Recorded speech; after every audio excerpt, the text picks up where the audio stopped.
Lambert Schuurs heeft op 1 na alle toernooien meegespeeld. 1 keer zelfs gewonnen. Ook in deze 16e editie is hij van de partij in een opmerkelijke rol. Ik heb de speler-coachrol op me op het ogenblik.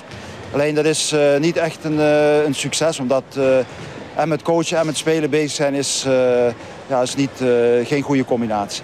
Dus daar moet snel verandering in komen. Daar moet verandering in komen. En zit dat erin?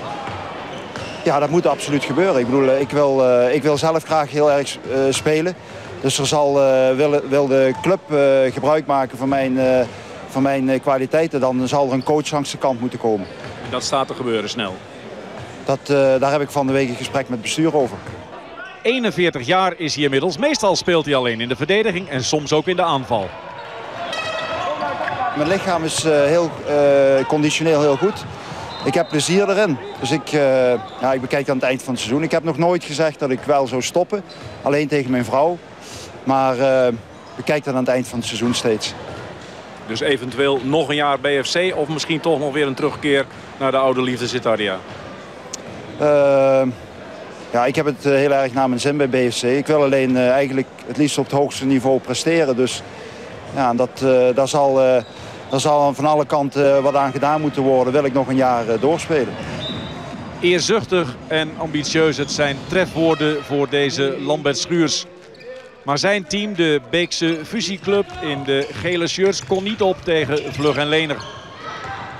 In de beginfase profiteerden de Geleners van elke fout. Zoals hier via Remmel die de stand op 3-1 brengt.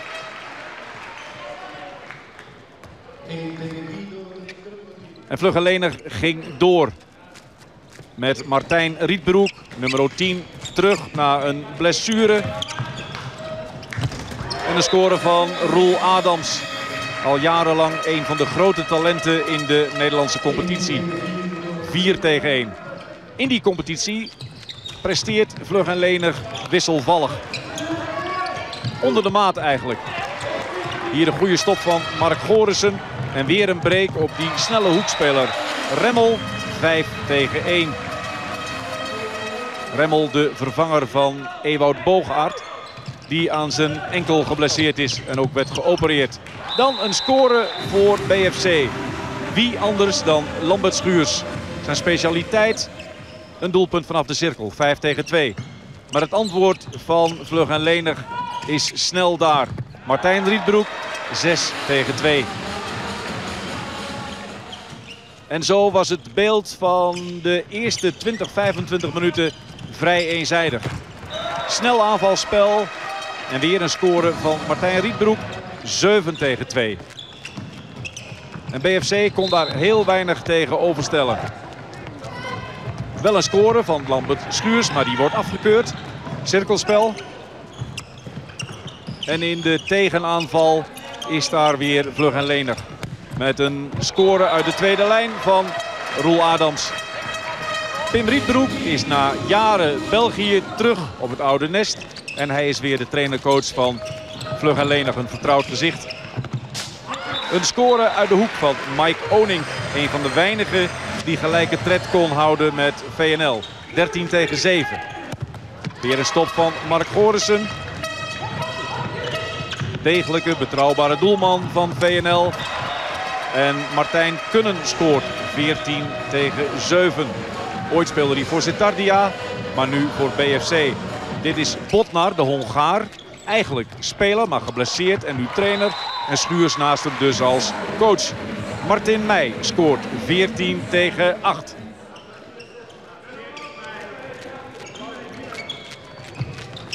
BFC opnieuw. De fusieclub dus, voortgekomen uit Cesar en Blauw-Wit. Oning met een technisch heel knap doelpunt. 14-9.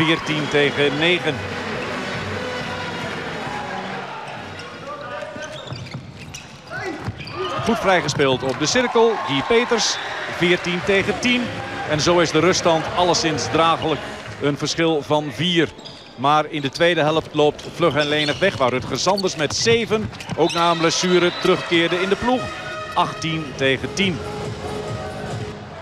En in wezen speelt BFC een kansloze wedstrijd. BFC in het rechte rijtje in de Nederlandse competitie. komt hier nog wel een klein beetje terug. De hoekspeler Lenen. 18-11.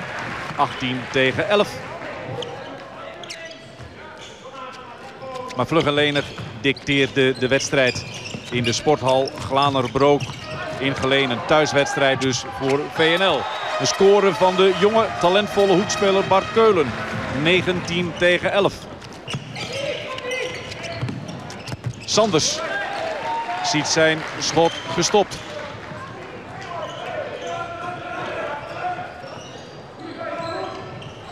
Een aanval dan van BFC die mislukt. Rustig, goed en degelijk uitgespeeld door VNL. Met Bart Keulen 20-11. De eindstand is 25-17. Een behoorlijk verlies dus voor de trainercoach van BFC, Lambert Schuurs. Het is geen potje tussendoor. We hebben gisteren te veel moeten geven om vandaag partij te kunnen zijn voor VNL. Wat betekent zo'n overwinning op BFC in een toernooi als de Limburgse handbaldagen nou? Stelt dat iets voor of is het nou? Ja, twee dingen. Van de ene kant is elke overwinning belangrijk. En ook tegen BFC, wat toch altijd een derby is. En nu wil je graag winnen. Van de andere kant, ja, tegen de buitenlandse ploegen wil je natuurlijk extra vlammen. En dat is dit jaar helaas niet zo goed gelukt.